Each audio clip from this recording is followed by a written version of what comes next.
शुभेंदु अधिकारी बंगाल के मुख्यमंत्री बन चुके हैं। उनके कैबिनेट में महिला फेस के तौर पर अग्निमित्रा पॉल को जगह मिली है। इंडिया टीवी से बात करते हुए अग्निमित्रा पॉल ने बताया कि सड़क से सत्ता तक पहुंचने का सफर कैसा रहा और अब बंगाल में बदलाव के लिए शुभेंदु सरकार की क्या प्राथमिकताएं हैं। पश्चिम बंगाल में बीजेपी की सरकार बन गई है, महिला मुख्यमंत्री हटी है, लेकिन बीजेपी की सरकार की पहली महिला मंत्री हमारे साथ हैं अग्निमित्रा पॉल। मैम, हमने आपको सड़कों पर संघर्ष करते हुए देखा है। मुझे तस्वीर याद है, लाल साड़ी, आंखें लाल। आज भी आपकी आंखें लाल हैं। भरोसा हो पा रहा है सड़क से सत्ता तक का सफर तय हो गया है? अभी भी विश्वास नहीं हो रहा है और कभी कभी बात करते करते आंख में पानी आ जा रहा था, क्योंकि जो हम लोग देखे हैं, मेरे से तो और भी ज़्यादा लोग देखे हैं, लेकिन हम महिला मोर्चा के जब अध्यक्ष थे या इतना साल में जो जीएस थे, इतना महिला के ऊपर आक्रमण, इतना हम लोग के ऊपर केस, अत्याचार, अपने कॉन्स्टिट्यूंसी में अपमानित होना, विधानसभा के अंदर अपमानित होना, बोलने नहीं देने जाना, माइक बंद कर देना, बहुत कुछ हुआ। और आज डॉक्टर श्यामा प्रसाद मुखर्जी के बंगाल में हम लोग सरकार बना पाए, ये विश्वास नहीं हो रहा है। मंत्री पद की शपथ लेने के लिए किसका फोन आया था, क्या कहा? मंत्री पद के शपथ लेने के लिए कल रात को करीब 10 साढ़े 10 बजे मुख्यमंत्री जी सम्मानीय आदरणीय शुभेंदु अधिकारी जी के फ़ोन आए थे और वो बोले कि आपको मंत्रिमंडल में शामिल किया जा रहा है और 10 बजे आप पहुँचिए और भाषण माने जो पढ़ेंगे शपथ वो बंगाली में होना चाहिए। महिला मुख्यमंत्री थी यहाँ पे, महिलाओं के विश्वास को जीतना कितना मुश्किल था। खास तौर पर आपने महिला मोर्चा में भी बहुत काम किया। एक महिला मुख्यमंत्री के खिलाफ महिला जनताओं को इकट्ठा करके बीजेपी के पक्ष में लाना कितना चुनौतीपूर्ण था, या जो नीतियां थी वो आसान बना गई उसको?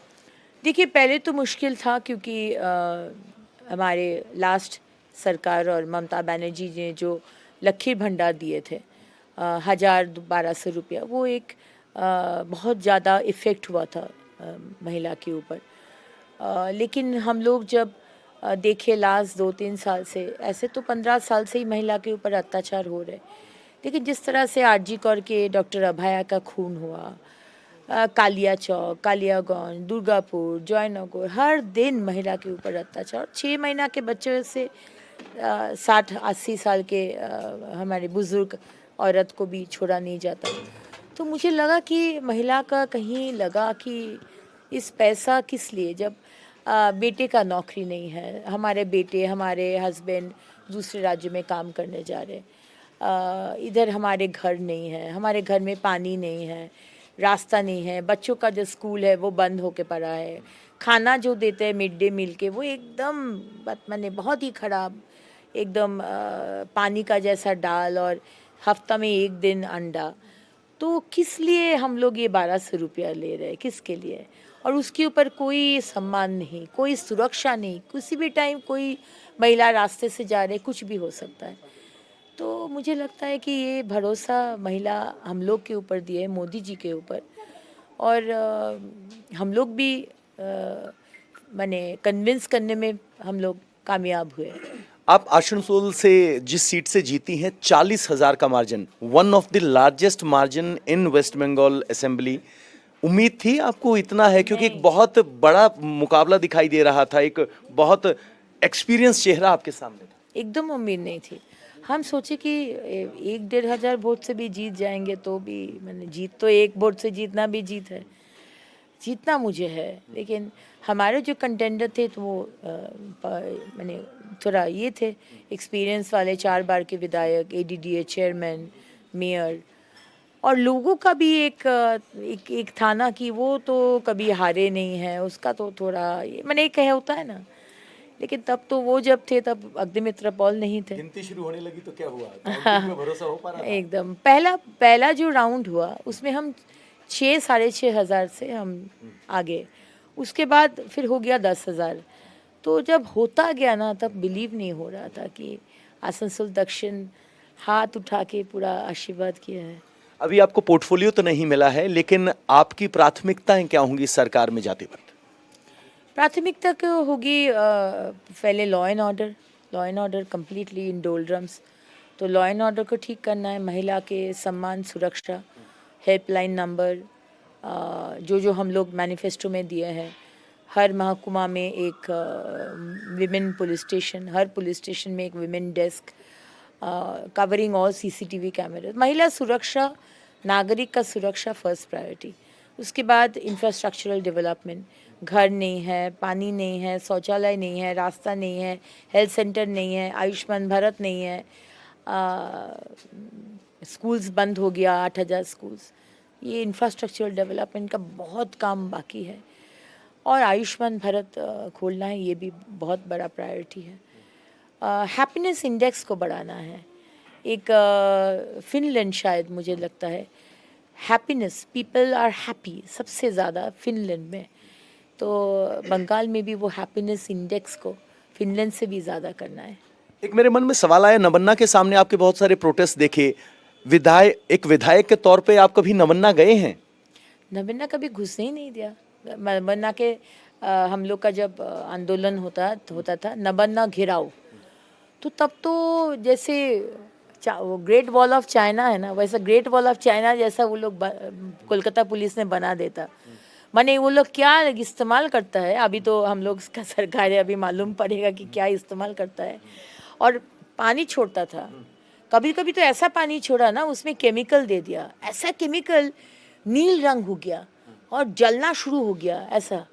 तो नवान्नों के पास तो कभी पहुँचे ही नहीं है, ऐसे काम के लिए भी कभी गए नहीं। तो सोमवार माननीय मुख्यमंत्री जी बुलाए हैं, तो नवान्नों जाते जाते भी डर लगेगा कि अभी फिर लाठी ना मारे पुलिस आके, अभी भी बैरिकेड ना बना के रखे, अभी भी सिंक नहीं हो रहा है। अभी कभी कभी हम ये कर रहे कि ये तो ये हुआ, तो ये सचमुच हुआ है, ये कोई सपना तो नहीं है।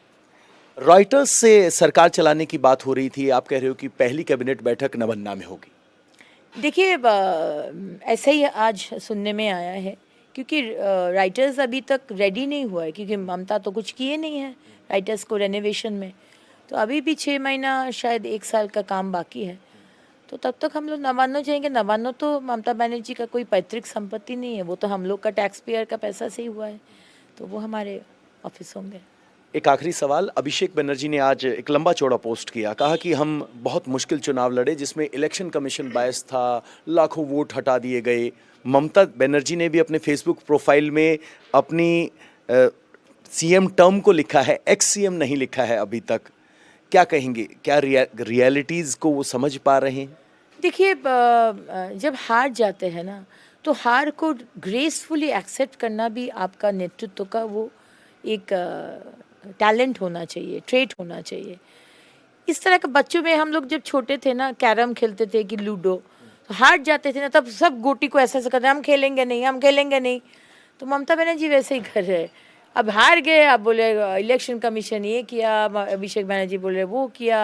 अरे 92% वोट हुआ, कोई घर से मार के हम लोग नहीं लाए, पूरा स्पॉन्टेनियसली लोग आए, महिला आए। अब क्या बोलेंगे? और ग्रेसफुली रिज़ाइन करिए, ग्रेसफुली अपोजिशन में जाइए। और कैसा राजनीति करते हैं ममता बनर्जी, स्पेशली अभिषेक बनर्जी। आपका घर का सामने जाके लोग थू कर रहे हैं, थूक फैल रहे हैं, गाली दे रहे हैं, नीचे आओ, कहाँ है चोर। इसके लिए ये दिन देखने के लिए राजनीति की है। ऐसा राजनीति तो नहीं करना है कि आँख से आँख मिलाकर किसी से ना देखे नेक पाए, तो ऐसा राजनीति नहीं करना है। विधानसभा में अब की बार ममता बनर्जी नहीं होंगी, 80 विधायक तो हैं, किस तरह के विपक्ष की उम्मीद कर रहे हैं आप? देखिए, हम लोग तो माइक बंद नहीं कर देंगे, उन लोग माइक बंद कर देता था। 10 मिनट का बात करने का टाइम 8 मिनट में बंद हो गया माइक। कभी लाइव संप्रचार नहीं होता है, और जब लाइव संप्रचार होता है तो तब स्पीकर को दिखाते थे, हम बोल रहे लेकिन दिखाते हैं स्पीकर को, विपक्ष की आवाज। कोई अगर बोले कि इसको मार दिया गया, उसको 26,000 नौकरी गया, बोकटुई में मुसलमान महिला बच्चों को जला दिया गया, इसका डिस्कशन चाहिए, तो मार्शल से हम लोग को पूरा उठाकर फेंक देते थे। कितना बार सस्पेंड हो गए। तो ये हम लोग नहीं करेंगे विपक्ष के साथ, इतना भरोसा रखना चाहिए। तो कह रहे हैं कि महिलाओं के लिए काम करेंगे। बहुत बहुत शुभकामनाएं आपको, महिलाओं के लिए काम करेंगे और विपक्ष की ऐसी भूमिका नहीं होगी जैसी उनके दौरान थी, विपक्ष को गला घोट दिया गया था।